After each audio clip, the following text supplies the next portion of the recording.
¿Cómo están? Muy bien. Qué gozo estar acá. Siempre un privilegio venir a esta iglesia amada, con hermanos que apreciamos tanto. Es un tiempo de muchas bendiciones que nos permite el Señor. Vamos a ver algo acá. Mi computadora está al revés, no sé qué le pasa, así que vamos a ponerla de otra manera. Las computadoras son muy buenas mientras funcionan bien. Muy bien. Dios les bendiga en abundancia y felicitaciones a esta iglesia, como siempre,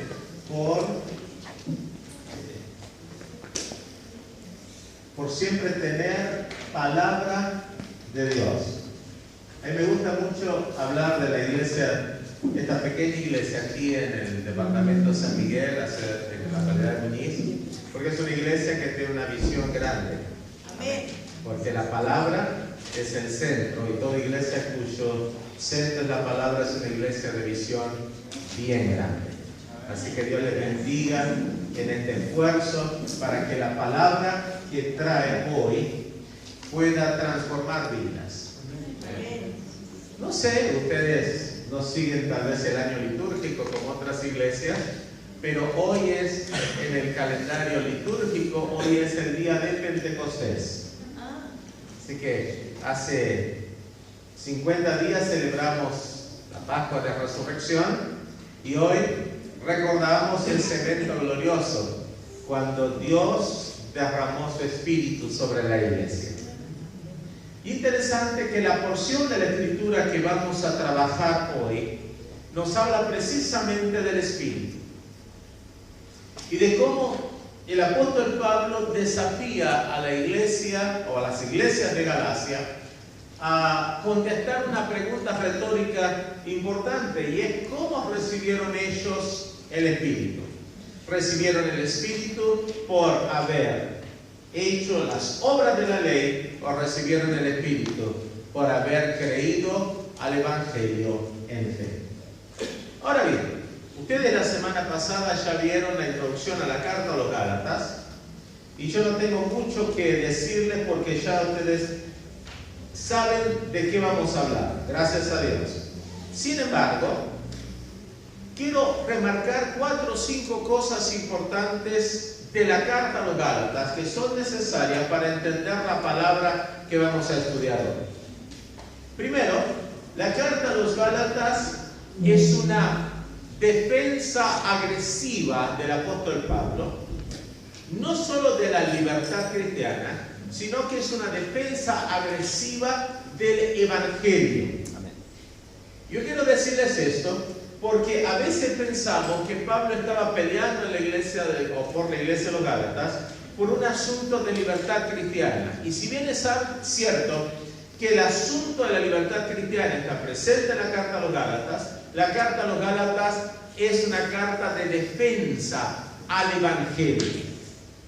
¿Por qué al Evangelio?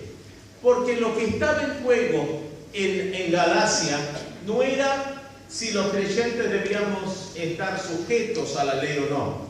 Lo que estaba en juego allí era el Evangelio, la obra de Dios en Cristo por nosotros. Eso es lo que pelea el apóstol Pablo.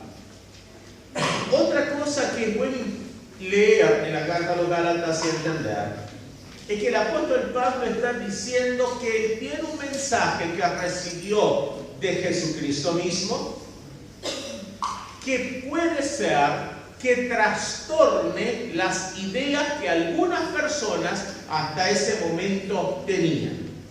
Es decir, la predicación paulina es una predicación que trastorna ideas preconcebidas, ideas que tenían muchas personas y que posiblemente por eso cuando escuchaban predicar a Pablo pensaban que Pablo estaba predicando algo que era subversivo a la fe de algunos. Lo tercero que debemos tener en cuenta es que la carta a los Gálatas de lo que se trata es de poner a Jesucristo en alto versus cualquier otra cosa. Y de eso es que trata la porción que vamos a ver hoy. Así que vamos a ir juntos a Gálatas capítulo 3, del 1 en adelante, y vamos a llegar hasta el 4, versículo 7. No se asuste, no voy a predicar verso por verso, frase por frase. Simplemente quiero que usted esté familiarizado con el contexto. Gálatas capítulo 3, verso del 1 en adelante, hasta 4, versículo 7. De paso, este pasaje comienza con una palabra muy fuerte en el idioma castellano. ¿Cómo dice ahí? Torpes. Todavía es una palabra no bien traducida. Yo sé que la NBI trata de traducirlo, pero es una palabra todavía más fuerte. Puse una palabra que en el castellano argentino suena todavía más fuerte. Pablo está utilizando la expresión que significa, oh Gálatas, estúpidos, tarados, en esa palabra que nosotros decimos, ¿cómo va a ser que Pablo sí? Está tan preocupado, y no es la palabra enojado, algunos dicen estaba enojado, no, él estaba preocupado, y quería que los Gálatas se dieran cuenta de lo que quería decir, así que recurre aquí y en el capítulo 5 a palabras fuertes para el idioma de su tiempo, y que si las tradujesen en el castellano, algunos se escandalizarían. ¿Pero por qué lo hace? Porque Pablo está preocupado de que el trabajo que había hecho, con sudor, con lágrimas, con persecución, estaba yéndose al tacho. Y entonces dice, oh Gálatas insensatos, ¿quién os fascinó para no obedecer a la verdad? Vosotros, ante cuyos ojos fue Jesucristo presentado claramente como crucificado. Esto solo quiero saber de vosotros. ¿Recibisteis el Espíritu por las obras de la ley o por el oír con fe? Tan necios sois, sigue usando palabras fuertes, tan necios sois, habiendo comenzado por el Espíritu, ahora vais a acabar por la carne. Tantas cosas habéis padecido en vano, si es que realmente fue en vano. Aquel pues que os suministra el Espíritu y hace maravillas entre vosotros, lo hace por las obras de la ley o por el oír con fe. Así Abraham creyó a Dios y le fue contado por justicia. Sabed por tanto que los que son de fe, estos son hijos de Abraham. Y la Escritura, previendo que Dios había de justificar por la fe a los gentiles, dio de antemano la buena nueva a Abraham, diciendo, en ti serán benditas todas las naciones. Amén. De modo que los que son bendecidos, los que son de la fe son bendecidos con el creyente Abraham, porque todos los que dependen de las obras de la ley están bajo maldición, pues escrito está, maldito a todo aquel que no permaneciere en todas las cosas escritas en el libro de la ley para hacerlas. Y que por la ley ninguno se justifica para con Dios es evidente, porque el justo por la fe vivirá. Y la ley no es de fe, sino que dice, el que hiciera estas cosas vivirá por ellas. Cristo nos redimió de la maldición de la ley, hecho por nosotros maldición, porque está escrito, maldito todo aquel que es colgado en un madero, para que en Cristo Jesús la bendición de Abraham alcanzase a los gentiles, a fin de que por la fe recibiésemos la promesa del Espíritu. Amén. Hermanos, hablo en términos humanos. Un pacto, aunque sea de hombre una vez ratificado, nadie lo invalida ni le añade. Ahora bien, a Abraham fueron hechas las promesas y a su simiente. No dice y a las simientes como si hablase de muchos, sino como de uno, y a tu simiente, la cual es Cristo. Esto pues digo, el pacto previamente ratificado por Dios para con Cristo, la ley que vino 430 años después, no la abroga para invalidar la promesa. Porque si la herencia es por la ley, ya no es por la promesa, pero Dios la concedió a Abraham mediante la promesa. Entonces, ¿para qué sirve la ley? Fue añadida a causa de las transgresiones hasta que viniese la simiente a quien fue hecha la promesa, y ordenada por medio de ángeles en manos de un mediador, y el mediador no es uno solo, pero Dios es uno. Luego la ley es contraria a las promesas de Dios en ninguna manera, porque si la ley dada pudiera vivificar, la justicia fuera verdaderamente por la ley. Mas la Escritura lo encerró todo bajo pecado, para que la promesa que es por la fe en Jesucristo fuese dada a los creyentes. Pero antes que viniese la fe, estábamos confinados bajo la ley, encerrados para aquella fe que iba a ser revelada. De manera que la ley ha sido nuestro ayo para llevarnos a Cristo, a fin de que fuésemos justificados por la fe. Pero venida la fe ya no estamos bajo ayo, pues todos sois hijos de Dios por la fe en Cristo Jesús. Porque todos los que habéis sido bautizados en Cristo, de Cristo estáis revestidos. Ya no hay judío ni griego, no hay esclavo ni libre, no hay varón ni mujer, porque todos vosotros sois uno en Cristo Jesús. Y si vosotros sois de Cristo, ciertamente el linaje de Abraham sois herederos según la promesa. Pero también digo, entre tanto que el heredero es niño, en nada difiere del esclavo, aunque es señor de todo, sino que está bajo tutores y curadores hasta el tiempo señalado por el Padre. Así también nosotros, cuando éramos niños, estábamos en esclavitud bajo los rudimentos del mundo. Pero cuando vino el cumplimiento del tiempo, Dios envió a su Hijo, nacido de mujer y nacido bajo la ley, para que redimiese a los que estaban bajo la ley, a fin de que recibiésemos la adopción de hijos. Y por cuanto sois hijos, Dios envió a vuestros corazones el Espíritu de su Hijo, el cual clama, Abba, Padre. Así que ya no eres esclavo, sino hijo, y si hijo también heredero de Dios, por medio de Cristo. Amén. Amén. Padre, esta palabra es palabra tuya para la iglesia. La recibimos con humildad, la exponemos con la seguridad de que es tu palabra que llega a nosotros para consolación, para edificación, para exhortación, para bendición. Te pedimos, Señor, que tu Espíritu presente en medio de nosotros, ministre a cada uno según la necesidad, en el nombre glorioso de Jesús. Amén. Amén. Y amén. Encontramos entonces, amados, que la pregunta que tiene como título esta conferencia es: ¿por qué el Evangelio es superior a la ley? ¿Por qué? Y a lo largo del pasaje que acabamos de leer, nos dimos cuenta del por qué el Evangelio es superior a la ley. Pero antes de irnos un poquito más allá, pasemos a definir la palabra Evangelio. Usted habrá escuchado que la palabra Evangelio viene del griego Evangelio, que significa buena noticia, buen mensaje o buena nueva. Pero yo quiero explicarle que Evangelio, lo bueno del Evangelio, es lo que implica el Evangelio. Porque el Evangelio no es doctrina, el Evangelio no es enseñanza, el Evangelio es persona, el Evangelio es evento. De lo que habla el Evangelio es de que Dios en Cristo se hizo carne por nosotros. De que Dios en Cristo vivió una vida perfecta por nosotros, siendo sustituto nuestro en la vida, pero que también Cristo fue sustituto nuestro en la muerte.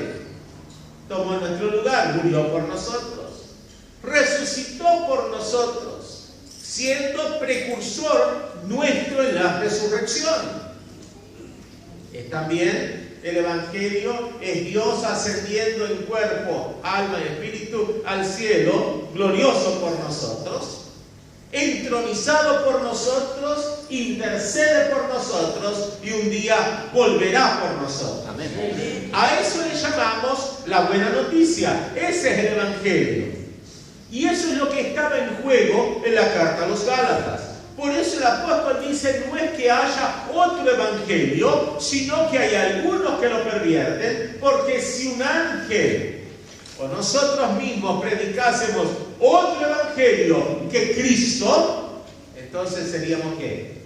Anatemas. Ahora bien, ¿por qué el evangelio es superior a la ley?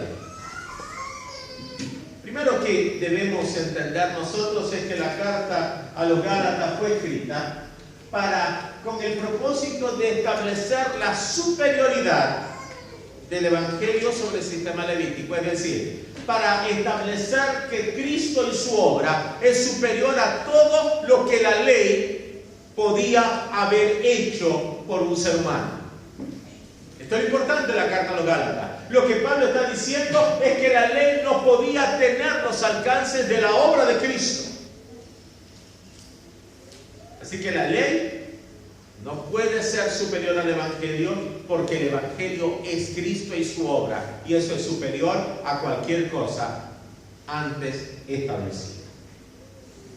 Lo otro que podemos entender es que la desviación doctrinal que tenían los Gálatas ponía en juego el Evangelio, porque alguien se introdujo en la iglesia de los Gálatas, o en las iglesias de los Gálatas, eran varias, no es una iglesia, era toda una región compuesta por varias ciudades: Listra, Antioquía de Pisidia, Iconio.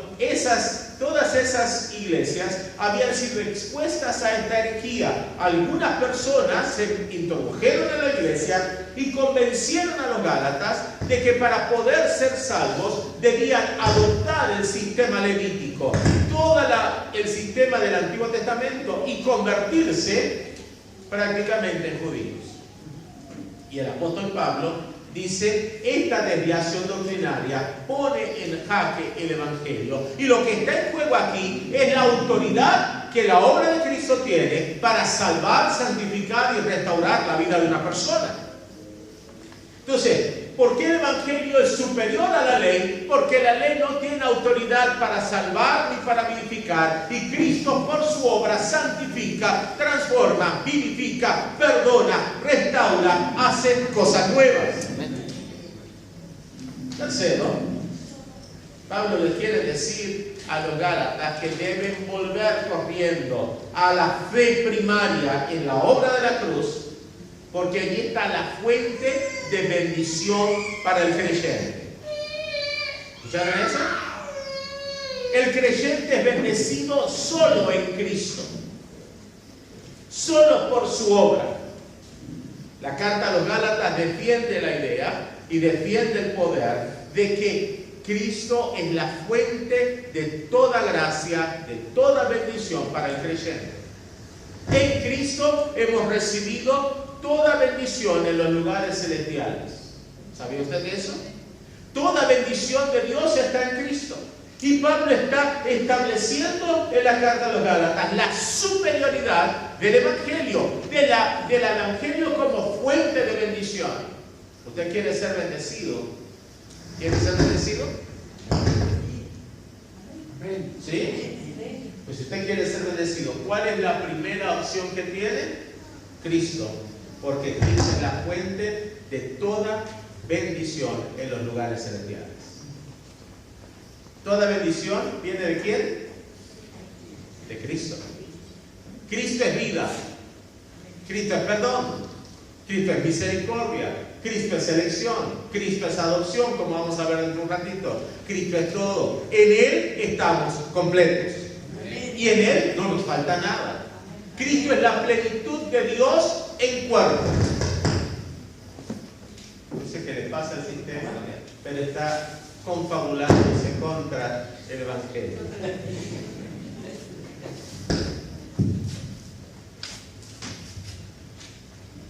A ver si nos suena ahora. ¿Me escuchan bien? Muy bien. Así que, ¿qué queremos estudiar hoy? Me gustaría primero que nada establecer la siguiente premisa. Ahora no me funciona el puntero.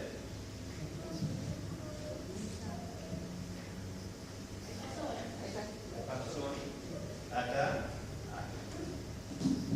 A ver.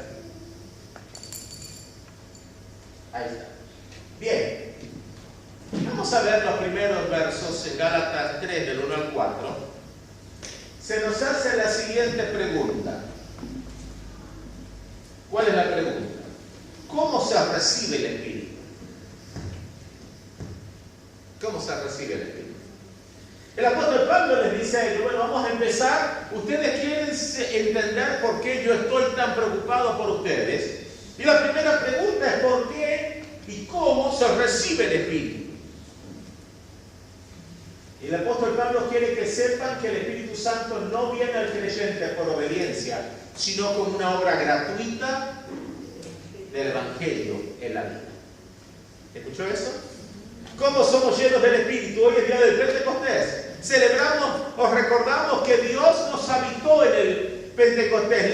La unción del Santo vino sobre la iglesia y desde ese día hasta ahora todos los que nacemos en Cristo somos llenos del Espíritu. Pero ¿cómo somos llenos del Espíritu? Dice el apóstol. Somos llenos porque creímos al Evangelio. Cristo, escuche bien esto, Cristo es la fuente de plenitud para el creyente, incluyendo la fuente de plenitud del Espíritu. El Espíritu viene porque el Padre y el Hijo lo enviaron a nosotros. El Espíritu viene por una acción gratuita. Los Gálatas habían comenzado bien, habían creído, pero ahora alguien les dijo que la ley había que guardar la ley para poder ser llenos del Espíritu. Y Pablo arremete contra ellos agresivamente y le dice, no. ¿Por qué no? Porque el Evangelio hace posible que un hombre o una mujer que cree inmediatamente sea llena del Espíritu. El Espíritu selló a los Gálatas. El Espíritu bautizó a los Gálatas. El Espíritu habitó a los Gálatas por fe, por gracia. Y yo quiero que usted hoy se levante de acá y se vaya a su casa alegre, contento, saltando, haciendo lo que quiera, diciéndole al Señor, gracias, porque el Espíritu me ha sido dado por gracia. No porque hice algo para tener el Espíritu. Si alguien le dice a usted que para tener el Espíritu Santo hay que ayunar, hay que orar, hacer algún tipo de esfuerzo, le está diciendo una mentira. ¿Por qué? Porque el Espíritu es gracia de Dios. Amén. El Espíritu es el don de Dios que viene al creyente. El Espíritu viene al creyente para traernos a nosotros la vida de Jesucristo. Por eso el Evangelio es superior a la ley. Porque la ley dice obra, el Espíritu dice gracia. El Evangelio es la gracia de Dios para el creyente. Es interesante. No hay espacio para la ley de Moisés en la vida del Espíritu. Le explico por qué. Una de las cosas que vimos acá, en el capítulo que leímos, es que Dios puso la ley como guardián, como una institutriz que debía preparar a su hijo Israel. ¿Para qué? Para la mayoría de edad, para la madurez. Es decir, la ley tenía como función guiar, instruir. Inclusive la palabra para ley en el Antiguo Testamento, Torah, en el hebreo significa nada más y nada menos que instrucción. Las instrucciones de Dios de cómo vivir de cierta manera. Ahora bien, y esto debe movernos a nosotros a entender lo que la carta a los Gálatas nos quiere decir. El apóstol está diciendo que la ley no puede trabajar con el Espíritu porque el Espíritu precisamente viene para hacer lo que la ley hacía. Jesús prometió, mas cuando Él venga, convencerá al mundo de pecado, de justicia, de juicio. Él os enseñará todas las cosas. Él os guiará a toda la verdad. Esa es su función. La ley antes era la revelación de verdad. Enseñaba lo que era pecado, enseñaba lo que estaba mal. Pero ahora el Espíritu Santo ha venido al creyente. Y el creyente lleno del Espíritu no necesita la ley porque el Espíritu le muestra lo que está mal, lo que está bien. Usted no tiene que ir a la ley para preguntarse si algo está malo, porque el Espíritu nos da testimonio a nuestro espíritu de lo que está bien y de lo que está mal. Es la ley escrita en el corazón. En el libro del profeta Jeremías, capítulo 31, verso 31, estaba prometido que habría un nuevo pacto con la casa de Israel, con la casa de Judá. No como el pacto que Dios hizo con sus padres, porque ellos invalidaron el pacto. Pero sería que en los últimos días, en el tiempo en que se llegara el fin de todas las cosas, Dios escribiría en el corazón del hombre sus leyes. Y ya no necesariamente tendrían que recurrir a otra persona, a un levita, a un sacerdote, en busca de la explicación de conocer a Dios, porque podrían conocer a Dios íntimamente por el Espíritu. Esa es la promesa de Dios. Y eso es lo que estaba escrito en el Antiguo Testamento. En el libro del profeta Ezequiel, capítulo 36, versículo 25 en adelante, habla de la regeneración, de que Dios lavaría a su pueblo con agua pura. En el 36, 26 dice que en ese día se cambiaría el corazón de piedra por un corazón de carne. Y seríamos cada uno, tendríamos la posibilidad de hacer la voluntad de Dios. Eso ocurre en el Evangelio. Cristo vino para cambiar nuestro corazón duro por un corazón sensible a su voz. Y por eso el Evangelio es superior a la ley, porque la ley trabajaba con corazones de piedra. No solo estaba escrito en tablas de piedra, sino que los seres humanos eran duros para creer al Evangelio. Creer a la ley. Rechazaban continuamente la ley. Usted lee los profetas, escuché que están leyendo el libro de Samuel. Bueno, en los libros de Samuel encontramos la continua puja por la obediencia, por hacer la voluntad de Dios. Cuando se adentren en el Antiguo Testamento y vean los otros libros proféticos, verán cómo dejaron a Dios, cómo Dios mandaba profetas, llamaba al arrepentimiento y nada pasaba. Ahora vino Cristo. Y cuando Cristo viene, hace posible lo que era imposible para la ley. Dios envía a su Hijo para que Cristo viva perfectamente, y cuando la perfección de Cristo es nuestra en el Evangelio, en nuestra fe, el Espíritu Santo aplica a nosotros esa vida perfecta y nosotros obedecemos sin necesidad de estar esclavizados a un sistema legal. Gracias a Dios. Gracias a Dios. Es decir, la ley no puede ser superior al Evangelio, porque la ley no puede hacer lo que el Evangelio hace, llenarnos del Espíritu Santo. ¿Llenarnos de qué? El Espíritu Santo. En el Antiguo Testamento, solo los sacerdotes, solo los profetas y solo los reyes estaban llenos del Espíritu. Pero ahora nosotros somos la comunidad de reyes sacerdotes de Cristo. Nosotros somos empoderados, hemos sido llenados del Espíritu sin necesidad de estar atados a la ley. Hemos sido llenados del Espíritu como resultado de haber nacido de nuevo en Cristo. Por eso, de acuerdo a Gálatas, el Evangelio es superior a la ley. Porque el Evangelio nos permite, ¿qué cosa? Llenura del Espíritu. Dígale al que está a su lado, estamos llenos del Espíritu. ¿Y por qué estamos llenos del Espíritu? Porque Cristo nos salvó. Cristo vivió una vida perfecta por nosotros. Cristo murió en la cruz. Cristo resucitó. Cristo ascendió al cielo. Cristo está entronizado. Cristo intercede por nosotros y pronto volverá con nosotros. Amén. Por el Evangelio nosotros somos llenos del Espíritu. Si nosotros seguimos leyendo, nos damos cuenta que el Evangelio es superior a la ley de Moisés entonces por mucho. Primero, la ley no podía vivificar, el Evangelio transforma. Segundo, la ley solamente señalaba la continua violación nuestra del pecado y maldad. El Evangelio dice, estás libre del pecado y la maldad. La ley decía, el que haga estas cosas vivirá, pero nos encontramos con un problema. ¿Qué es el problema que nos encontramos? Nos encontramos con el problema de que aunque la ley dice el que haga estas cosas vivirá por ellas, ninguno de nosotros puede hacer estas cosas y vivir por ellas. Todos los seres humanos hemos caído en pecado. Y el Evangelio nos dice, yo puedo librarte del poder del pecado y del poder de la muerte eterna. Y te he hecho hijo o hija de Dios. Eso no lo podía hacer la ley. La ley no tenía esa función. De paso, que les voy a decir algo que, al margen, la ley era también la constitución de una nación. Israel era un pueblo, era una nación.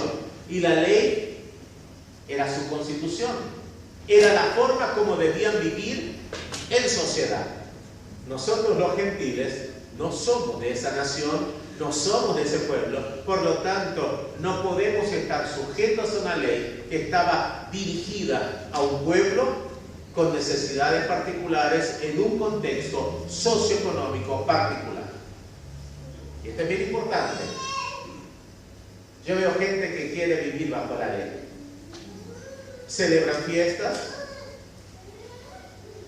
tienen banderas, danzas, quieren ser judíos. Pero quiero darles una mala noticia. O se es judío y se vive bajo la ley, o se es creyente en el Evangelio. Ambas cosas son imposibles porque una es antitética y antagónica a la otra. Y esto es bien difícil. Algunos dicen, no, pastor, no me diga eso. Así es.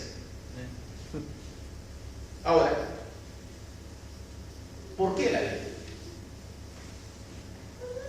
La ley no puede salvar, sino que la ley tiene como propósito llevarnos a algo mejor.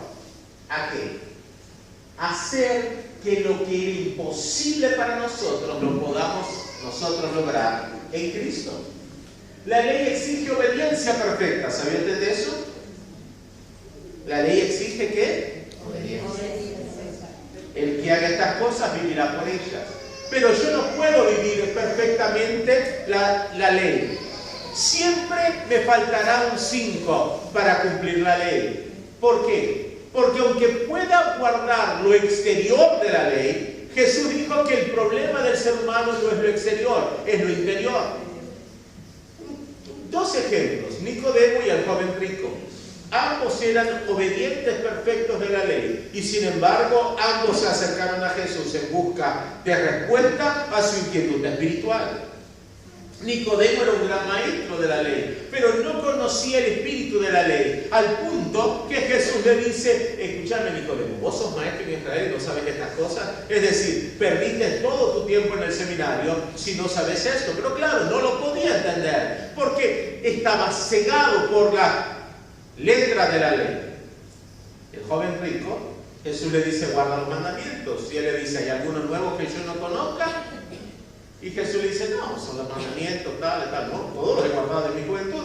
Entonces Jesús le dice, pero todavía no has guardado el espíritu de la ley, tienes que venderlo todo y seguirme a mí. Ambos casos ejemplifican las demandas de la ley, pero más allá de la letra, sino en el espíritu. La ley exige obediencia perfecta acá dentro, en el corazón. ¿Qué sucede? Ninguno de nosotros puede alcanzar bendiciones a través de la ley porque el corazón es el problema. Podemos guardar la letra de la ley al dedillo, pero no podemos guardar el espíritu de la ley. Obediencia perfecta, corazón perfecto. Eso solo se logra por el Evangelio. Por el Evangelio somos llenos del Espíritu Santo.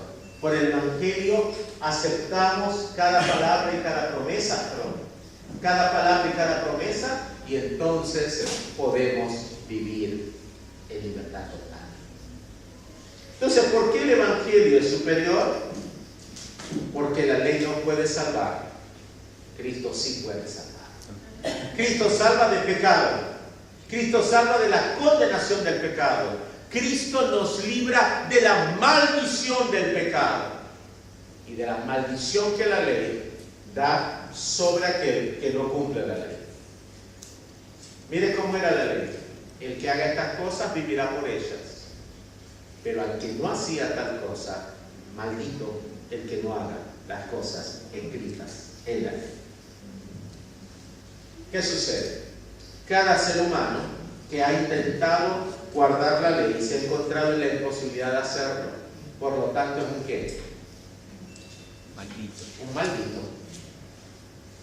Y mientras más te esforzás por querer guardar, más maldito serás. Porque siempre te faltará 5. Nunca estará completo. Y tu esfuerzo será en vano. Pero Dios no quería eso de este pueblo. Los Gálatas entraron en este asunto porque quisieron, porque fueron engañados, porque alguien les mintió. Y ahora Pablo les está intentando corregir que el Evangelio es superior a la ley, que no necesitan la ley para vivir a plenitud, porque Dios les ha dado de su Espíritu. Miren esto interesante. Antes de la ley ya había promesa. Y esto es muy importante. Había dos promesas en el Antiguo Testamento que formaban la base para el Evangelio. La primera promesa es Génesis 3:15, que dice que enemistad pondré entre ti, le dice a la serpiente, y entre la mujer, entre tu simiente y la simiente suya. Esta te herirá en la cabeza y tú le herirás en el calcañar. Es decir, Cristo vendría y destruiría el poder satánico. Amén. Primera promesa. Es decir, el problema del pecado no se resuelve con la ley, sino con la simiente de la mujer, Cristo, que vendría a destruir el imperio satánico. Muy bien, el autor de los Hebreos dice en Hebreos 2:14 que por cuanto los hijos participaron de carne y sangre, él también participó de lo mismo, para destruir por medio de la muerte al que tenía el imperio de la muerte, es a saber, al diablo. Esa es la primera promesa, Génesis 3:15. La segunda promesa es Génesis 12:3. Cuando Dios llama a Abraham, le dice: en ti serán benditas todas las naciones de la tierra.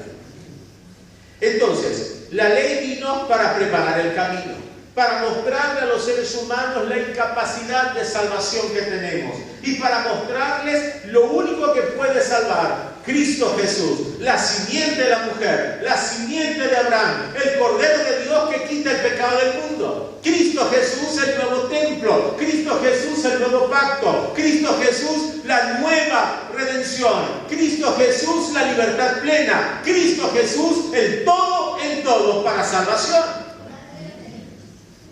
Entonces, como el Evangelio, como la ley no puede librar del pecado, preparó a todo el mundo y nos llevó a través de un camino, el camino preparatorio, llevándonos a ver qué cosa a través de los ritos, las ceremonias, las fiestas, el tabernáculo, el día de la expiación, el día de la Pascua, etcétera, etcétera, lo que vendría.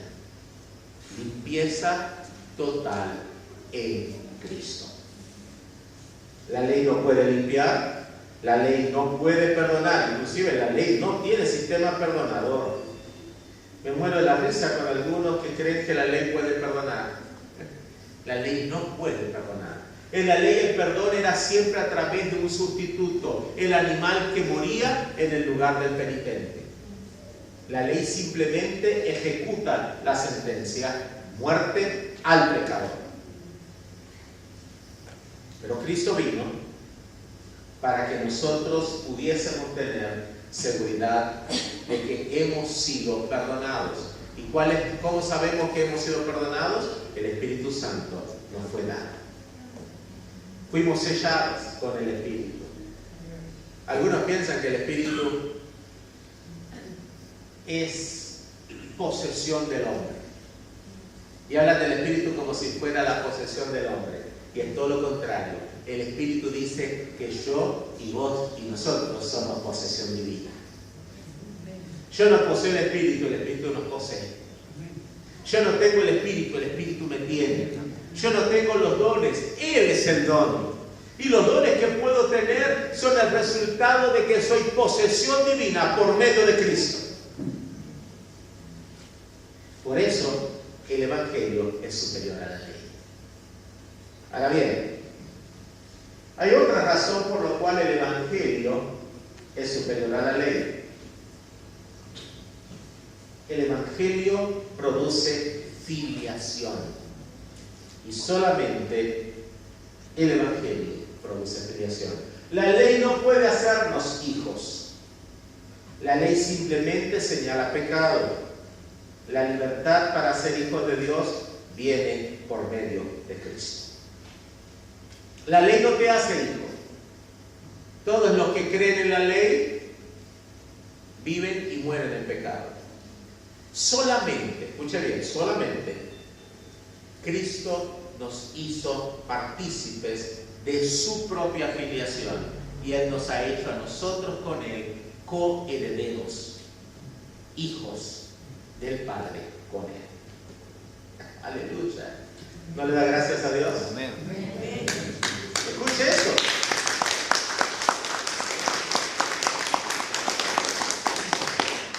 La ley no tenía función de filiación, la ley era una nodriza, era una tutora o un tutor. Tenía la función de educar al mundo, prepararlo para Cristo. Tenía la función de prepararnos para la mayoría de edad. El Evangelio es la mayoría de edad. Y Pablo dice que un hijo menor bajo tutores parece un esclavo, porque los tutores lo mandan, le dan órdenes. Es más, he leído que algunos tutores de reyes, como por ejemplo Aristóteles fue el tutor de Alejandro el Magno y todo eso, eran terriblemente severos. Los castigaban con vara porque tenían que formarlos. Imagínense que iban a formar un rey, un emperador, había que formarlo bien. Pero cuando el padre decidía que ese chico llegara a la mayoría de edad y se hacía una ceremonia especial para acceder a la mayoría de edad, se terminó el tutelaje, comienza ahora el gobierno del hijo. El hijo es mayor. Y el apóstol el Espíritu Santo lleva al apóstol a poner esta ilustración para que nosotros entendamos la función de la ley. La función de la ley era mostrarnos nuestra necesidad de Cristo. Pero cuando Cristo murió en la cruz, en el tiempo de Dios, ya no necesitamos la ley porque somos hijos de Dios maduros. Y el Espíritu Santo en nosotros trae madurez. Y el Espíritu Santo en nosotros forma el carácter de Cristo en nosotros. Por lo tanto, en el Evangelio, usted y yo somos hijos mayores. Yo le preguntara qué hijo es usted, ¿me diría un hijo qué? Que no necesita tutor. Llegó a los 18 espiritualmente, en Cristo. No necesito tutor porque ahora el Espíritu Santo me habita y me dice lo que es bueno y lo que es malo. Me guía a toda verdad, me santifica, me transforma, me da poder y autoridad sobre todo lo que se levanta contra el gobierno de Cristo. Aleluya. Esta es buena noticia. Así que, hijos habitados por el Espíritu Santo, tenemos ahora la posibilidad de disfrutar la herencia del Padre.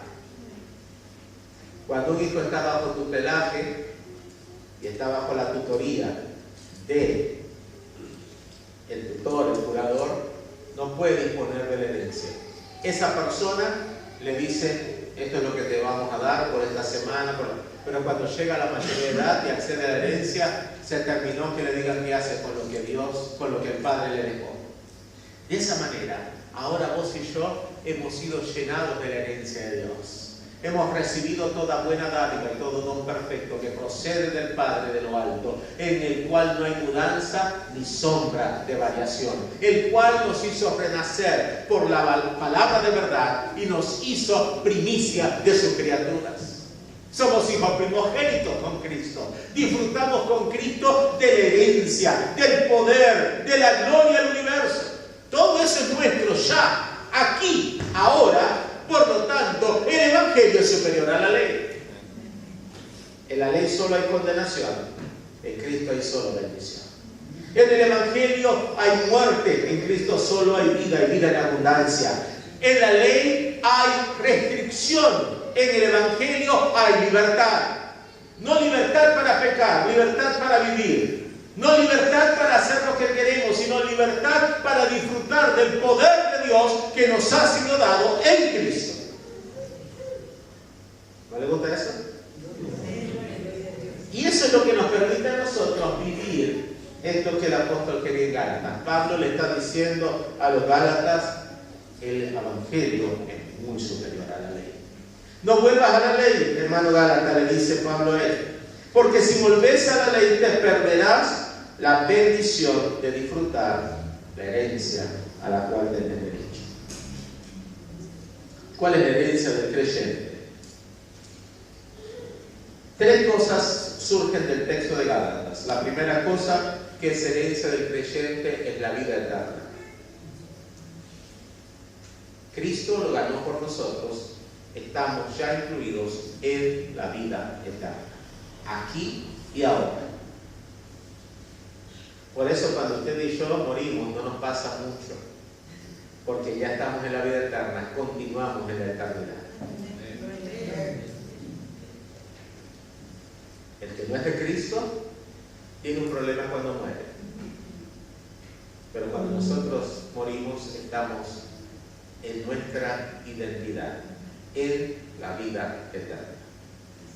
La segunda bendición que tenemos por causa de Cristo es la continua plenitud de Dios por su Espíritu. Todos los días hay algo nuevo de Dios por el Espíritu. Por eso Él dice, ustedes recibieron el Espíritu por las obras de la ley, no, por creer al Evangelio, por actuar en fe, por recibir la gracia revelada en Cristo. Y la tercera bendición que tenemos por el Evangelio es, escúchenlo bien, llegar a ser, igual que Cristo, hijos de Dios. Cristo por naturaleza es el Hijo eterno de Dios, pero ahora por Cristo nosotros somos hijos adoptados por Dios, habitados por Dios. Y no solamente somos hijos de Dios, sino que Dios nos habita. Ahí está. En el tiempo de Dios, que es este, aquí, ahora, el Evangelio da la buena noticia. Dios envió a su Hijo para que nosotros tengamos, ¿qué cosa? Libertad. Dios envió el Espíritu al corazón del creyente. Cristo está en nosotros. Hemos sido llenos del Espíritu Santo, que dice a nuestro corazón continuamente que somos, ¿qué cosa? Hijos de Dios. Y el Espíritu clama en nosotros diciendo, papito. Reconocemos a Dios como Padre y tenemos relación con Dios de padre a hijos. Déjame decirle una palabrita en el segundo que me queda, porque ya me pasé. Escuche bien eso. No viva en la miseria espiritual, creyendo que puede agradar o que tiene que agradar a Dios y portarse bien para ser un hijo de Dios. Viva en la gratitud de que a pesar de las falencias del carácter, a pesar de nuestra propia debilidad, Dios nos ha amado tanto que nos eligió antes de la fundación del mundo para escogernos por amor para ser sus hijos adoptados. Porque esa es la mejor profilaxis que hay para el pecado. Eso es lo mejor, el mejor antídoto al pecado se llama creer al Evangelio. Porque cuando usted entiende que es hijo o hija de Dios, el pecado va desapareciendo por el poder de Cristo en nosotros. Pero si te aferras a que yo tengo que ser un buen hijo, yo tengo que ganarme mi identidad, yo tengo que esforzarme para lograr lo que Dios quiere, vivirás en miseria espiritual. Nunca podrás alcanzar tu plenitud, y la plenitud es que Dios nos dio en su Espíritu por gracia, y el Espíritu dice a nosotros, papito lindo, te amo, te bendigo, porque Cristo lo hace posible. El Evangelio lo hace posible.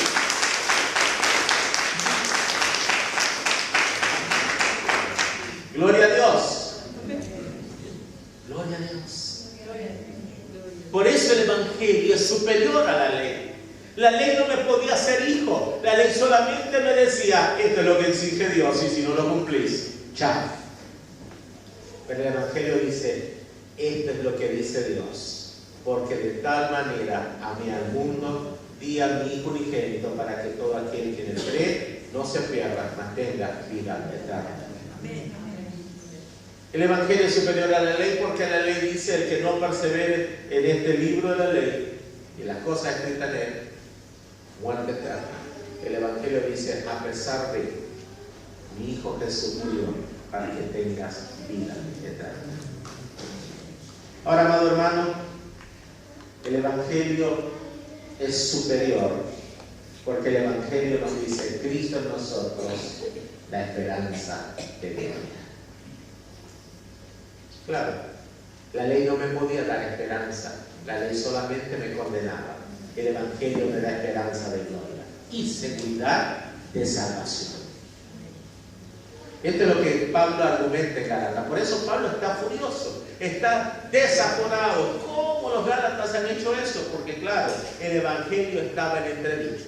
Pero ahora está trayendo corrección. Y termina esta sección diciendo que el Evangelio es superior a la ley, porque el Evangelio me dice que ya no soy esclavo, sino soy hijo. Y porque soy hijo, soy heredero. Hijo adoptado del Padre, heredero de todo lo que Dios tiene. Todo lo que Dios tiene es nuestro. Por eso el Evangelio es superior a la ley. En la carta a los Efesios dice que Dios nos bendijo con toda bendición en los lugares celestiales en Cristo. Ahora, ¿qué hacer con todo esto? Yo solamente puse 3 cosas que podemos hacer con todo esto. Primero, valoremos el Evangelio como la única forma que tenemos de relacionarnos con Dios en perfecta justicia. ¿Lo sabes? Te tengo una noticia si no la sabías. ¿Sabes cómo te considera Dios y cómo te mira Dios? Como su hijo. ¿Y sabes la opinión que Dios tiene de vos y de mí? Este es mi hijo o mi hija amada, en quien tengo contentamiento. Complacencia. Le da placer nuestra vida. Pero pastor, a pesar de tus falencias, a pesar de tus faltas continuas, Dios no nos mira a nosotros, Dios mira a Jesús, y a través de Él estamos seguros, completos, no nos falta nada. Apreciemos el don del Espíritu que hemos recibido por gracia a través de la fe. No es nuestro, no fue nuestro esfuerzo lo que trajo el Espíritu a nosotros. Fue Dios en su misericordia que nos habitó por su Espíritu para que nosotros podamos ser sus hijos, empoderados por su Espíritu, llenados por su Espíritu, santificados por su Espíritu, vivificados por su Espíritu y un día trasladados al cielo por su Espíritu. Y tercero, valoremos la obra de la cruz, por supuesto, por la cual hemos sido adoptados como hijos. Valoremos a Cristo, su sacrificio, porque el Evangelio, la obra de Cristo por nosotros, es superior a cualquier ley. Más, tan fuerte es el Evangelio, que usted y yo no necesitamos una ley para vivir en plenitud, ni para vivir en obediencia. Él mismo, Cristo, por su Espíritu nos habita, y en nosotros Él hace posible lo imposible, que nosotros seamos hijos de Dios, herederos y coherederos con Cristo de todo lo que Dios es. Hace posible lo imposible que vos y yo, pecador, pecadora, podamos ser considerados herencia de Dios. Ahora, esto debe llevarnos a nosotros a considerar el Evangelio como una cosa tan especial, a vivir de rodillas en gratitud, a obedecer no porque la ley lo demanda, sino obedecer porque el Espíritu en nosotros nos lleva a la obediencia y al deseo de amar a Dios sobre todas las cosas y al prójimo como a nosotros mismos. Esto es tan confortante, que nos permite a nosotros levantarnos de acá y volver a casa sabiendo que pase lo que pase, en Él estoy seguro. En la carta a los Romanos el apóstol Pablo llegó a decir: por lo cual estoy seguro que ni la muerte ni la vida, ni los ángeles, ni los principados, ni los potestades, ni lo presente, ni lo porvenir, ni lo alto, ni lo profundo, ni ninguna otra cosa creada nos podrá separar del amor de Dios en Cristo Jesús, Señor nuestro. Ese es el Evangelio, y por tal poder que el Evangelio tiene es superior a todas las leyes habidas y por haber. El Evangelio es poder de Dios para salvación a todo aquel que cree. Al judío primeramente, también al griego, a vos, a mí, al gentil, nos ha dado el Evangelio poder y autoridad. Y por el Evangelio seremos llevados al cielo. Y por el Evangelio disfrutaremos la eternidad con Dios. Y por el Evangelio pasará lo que no puede pasar, que nosotros los hijos de Dios veamos a Dios tal como Él es. Gloria a Dios. Yo quiero terminar orando por ustedes. No puedo pasar esta oportunidad sin preguntar. Puede ser que haya alguien acá que nunca haya comprendido el Evangelio, pero que hoy, escuchando esta exposición del Evangelio, el Espíritu Santo esté trabajando en su vida y hoy quiera creer el Evangelio. Si hoy te das cuenta de que no habías creído el Evangelio nunca habías tenido la experiencia del Evangelio en vos, quieres creer al Evangelio, lo único que tenés que hacer es decirle al Señor, en arrepentimiento, perdona mis pecados, ten misericordia de mí, cúbreme con tu vida perfecta, con tu justicia, con tu salvación. Y Dios inmediatamente perdonará tus pecados, limpiará tu ser, aplicará tu vida a la muerte de Jesucristo, escribirá tu nombre en el libro de la vida y te llenará de su espíritu. Esa obra ha ocurrido en millones, incluyendo en muchos de los que estamos aquí. Pero si nunca has tenido esa experiencia, no salgas de acá sin entregar tu vida al Señor, porque Él quiere tu salvación y quiere que disfrutes de esto tan glorioso que hemos disfrutado hoy, hemos predicado hoy, de la superioridad del Evangelio y de la libertad que el Evangelio trae a todo aquel que cree. Oramos. Padre, gracias porque esta mañana has hablado a tu pueblo. Gracias por la superioridad del Evangelio.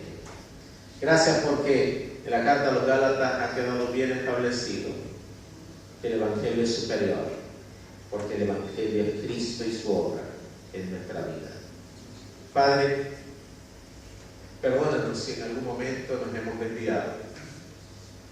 Hemos querido hacer la ley, hemos querido hacer las obras de la ley para ganar alguna recompensa. Perdónanos, Señor. Mantén nuestro foco, nuestro enfoque en Jesús, en Él, en su poder, en su justicia, en su obra perfecta. Padre, que no nos salgamos de Jesús. Que tu Espíritu siga obrando en nosotros esa obra preciosa de conducirnos en la verdad, de mostrarnos el pecado, de revelarnos a tu Hijo continuamente. Padre, te suplico misericordia si hay alguien aquí que no te conoce, que este sea el día en que te reveles a su vida. Le muestres a Jesús, su obra perfecta, su salvación. Que esa persona te crea, que esa persona se entregue a vos, que esa persona confiese hoy con su boca que Jesús es Señor y crea en su corazón el Evangelio. Espíritu de Dios, paséate en estas sillas, examina corazones, trae convicción a aquel que necesita salvación y vida eterna. Mira, Señor, los corazones de los que están acá. Papá, muéstrate a alguien en esta hora en salvación y vida eterna.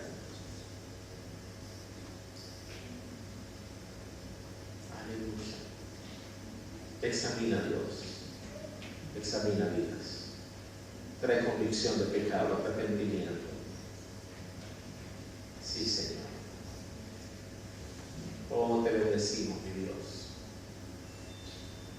Si hay alguien aquí a quien Dios trae con convicción de pecado, arrepentimiento y le mostró el Evangelio por primera vez y cree por primera vez al Evangelio, Levante la mano para que los pastores de la iglesia puedan orar por usted. Dios les bendiga. Dios les bendiga. Padre, mira esas vidas que en este momento creen. Autentica la obra del Evangelio en su ser.